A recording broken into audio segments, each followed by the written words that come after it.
Hey baddies, welcome back to my channel. Let's become a pink leopard, y'all.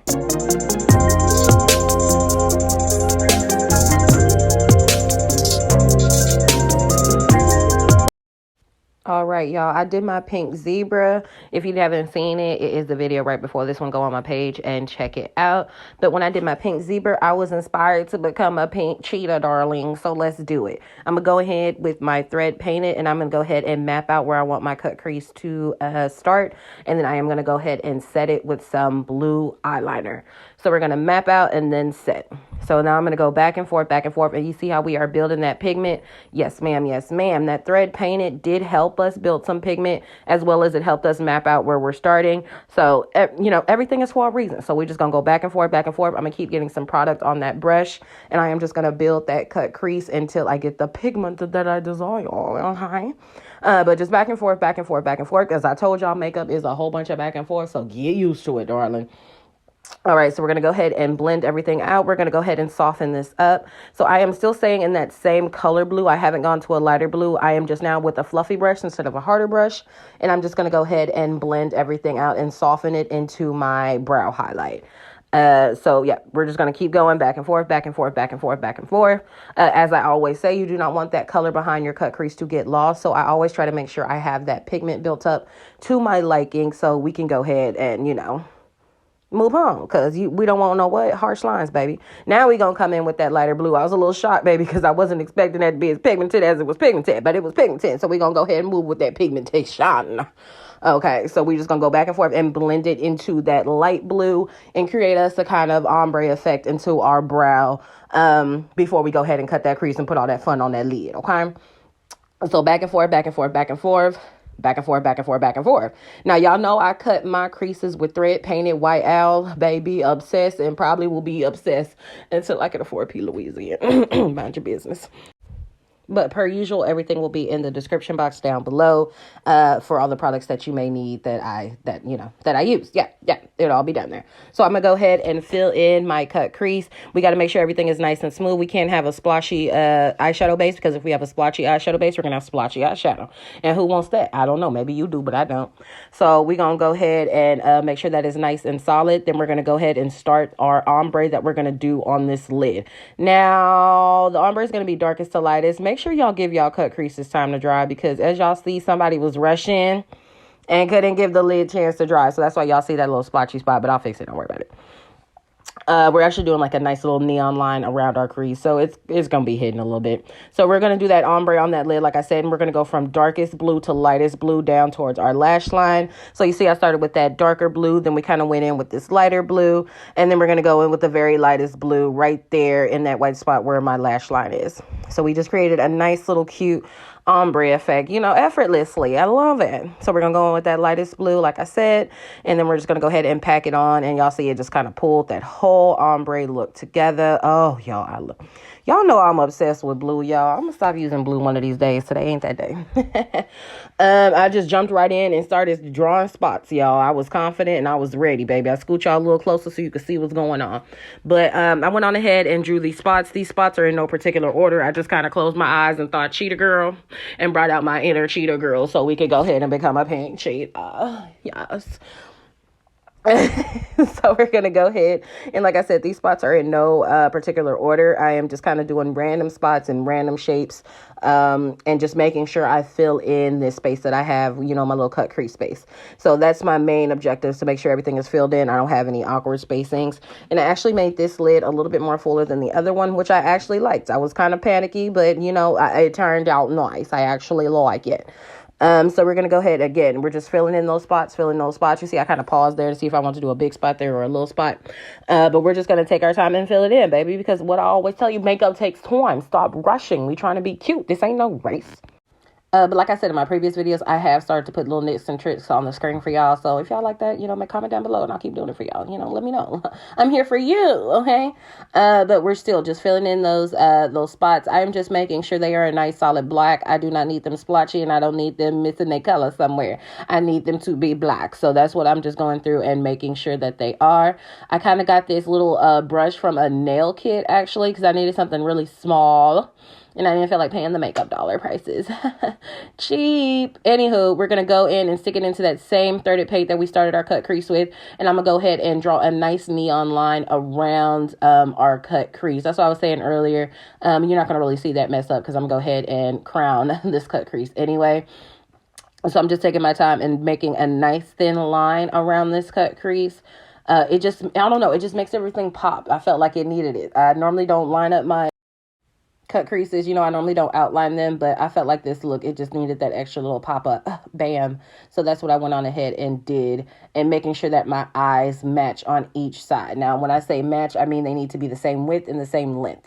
Now, I did notice that they were the same height, but they were not the same width. So you'll see me adding just some white, threaded, just to expand just that cut crease just a little bit right there, because it was not the same as the other side and they were lopsided, and that is not cute. I didn't catch it early enough, but I'm gonna show you how I fix it. So we just come in and make a nice little solid little excess piece with that threaded baby, and then boom, bada bing. Then we're gonna come in with that blue eyeshadow. I think it's the darkest eyeshadow that we started our ombre effect with. I'm gonna take that and just I'm gonna tap it in on that threaded. Go ahead and clean that little corner out though. But we're gonna head and tap it in, tap, tap, tap, tap, tap, tap, tap, tap, tap, tap, tap, tap.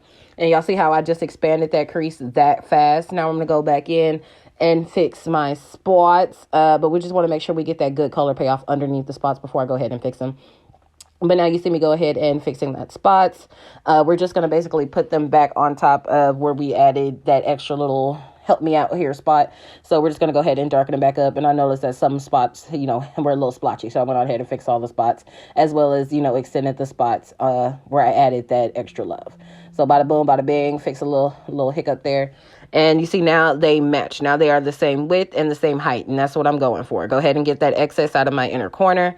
And then I'm going to go ahead and get that line back right around that cut crease. So I'm going to go back in with my threaded and fix that solid line, baby. We're going to fix that boldness, baby, because we need that bold line to be even. Because, again, this is a focal point of the look. So I need it to be bold. I need it to be strong. I need it to be there. Okay? And so we're going to go ahead and fix it and round it on out, baby. It's going to take me some time because we got to get it just right. So we're just going to round it out, take our time, spread that paint, spread it, take your time, bada bing, bada boom. Okay, baby. Like I said, if you like to do your foundation first, make sure that you are getting all your fallout. Now that fallout is that excess mascara, excess eyeshadow that falls out while you're doing your eyes. If you have a lot that falls out underneath your eye, it is a lot easier just to wipe underneath your eyes completely. Then you want to reconceal and reset underneath those eyes. That way you don't see that color coming out. Oh, dog. Anywho, doggies wanted to say hi, y'all, but I am still just going ahead and making sure I got that shape of that cut crease just right.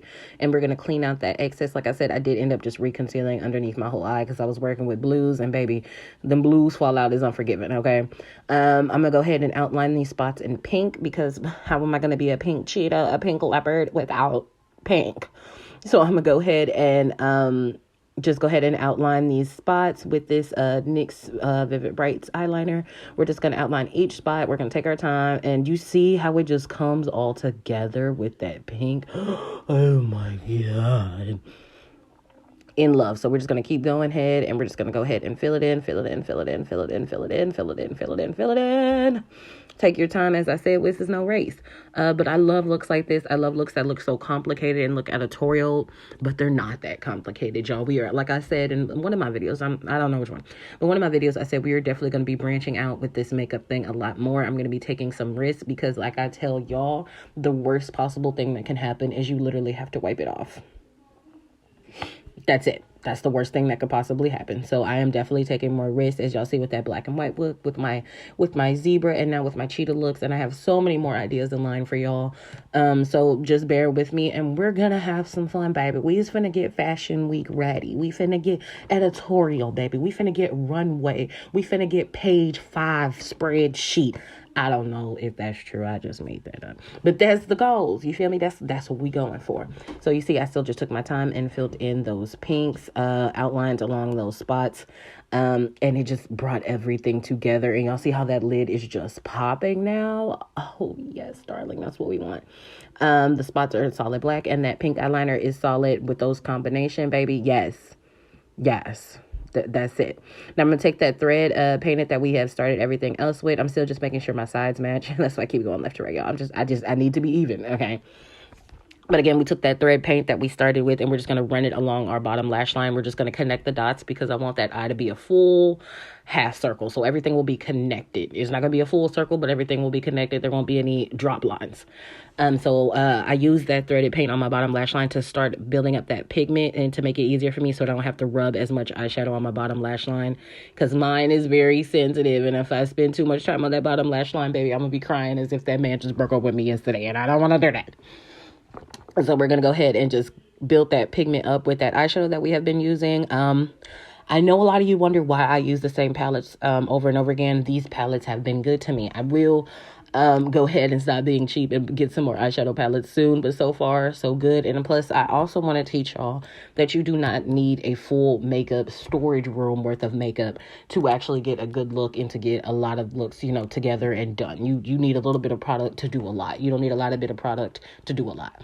You know, so once I got in my comfortable stages with these eyeshadow palettes, that's when I started creating more and more and more. And now I can branch out and get even more colors because I know what I'm doing. You know what I'm saying? But I'm not going to buy something that I don't know what I'm doing with, okay? But like I said earlier, I'm going to go ahead and re-conceal underneath my eyes. So I just laid my concealer down there. Everything will be in the description box. I was going to say constriction box, y'all. What is a constriction? I don't know. But like I said, everything will be in the description box. So I'm just making sure to be careful and map everything out. I don't want to take that concealer too far. I don't want to, you know, overlap what we did. So I'm just reconcealing everything underneath my eye. I'm focusing underneath my eye, and that's what we're going to do. Y'all notice that when you do makeup, your nose is running like as if you had COVID again. Child, not cute. But anywho, we're going to go ahead and set that with some powder. And you see everything just kind of came back together again. And this is what we're working with. Yes, yes, yes. Don't play with it. Don't play with it, baby. Please don't play with it. So we're just putting some finishing touches on. Y'all know I'm a perfectionist. So when I see something going not so right, I'm going to fix it, baby. If it's a line, I'm going to fix it. If it's some shadow not shadowing, I'm going to fix it. If it's a spot not spotting, I'm going to fix that. Okay? Okay, perfectionist, baby. And you should be a perfectionist too because this is your face. Go ahead, fix that puff because I saw a little little deterioration there. But anyway, we're going to go ahead and get our glue on our lashes. So, you know, you want glue on that band as well as glue on your lash line. That gives that glue something to adhere to. That way you can cry over that man all day long and nothing will happen. All right, that lash is not moving. So I saw some little splotchiness in my powder that I had just set. So I had to go back and do that. And then I went back in with my nose contour and just fixed that a little bit. Because like I said, perfectionist. So unnecessary but necessary. But y'all know I am obsessed with my beauty marks right now, y'all. So leave me alone. I'm going to do my beauty marks, okay? I'm going to come in with my Milani mascara. I have a million mascaras, y'all. And I'll be trying to give everybody a chance to shine before they dry out. So, yeah, everybody going to have their chance. We're going to wipe off that lip gloss that I did have on and get ready to set these lips, baby. Pop that lash on first because we don't want that glue to get too dry. When you put your lashes on, you want that glue to be tacky, meaning sticky to the touch. But you don't want it to be anything before that or anything after that because the lash will not stick the way you want it to. We're going to go ahead and set our lips with that pressed powder first. And we're going to come in with my favorite lip pencil, the NYX Matte and Espresso. And I am just going to align my lips, line them up, line those lips, line them up. Y'all, that's not even my favorite lip pencil. That is Wet n Wild Simma Brown Now pencil that I normally use on my eyebrows. Sorry, y'all. My bad, NYX. You didn't make the lineup to this time. Okay, but anyway, yeah, we're just going to line our lips. I came in a little bit towards the inner of my lips to get that good ombre payoff that I love. So we're just going to rub those lips together, and then we're going to come in with this hot pink. I use this pink in my I used this pink in my last video, but it's still, the colors were the same, so I felt like it went just the same. We did a little bit different, so we got a little different result. Y'all see different products, different results, but you can use the same products, and you know, things could be different. So we're going to clean our lips up with concealer, darling. And bada boom, bada bing, we are done. Make sure you like, comment, subscribe. Love you, Betty. See you next time.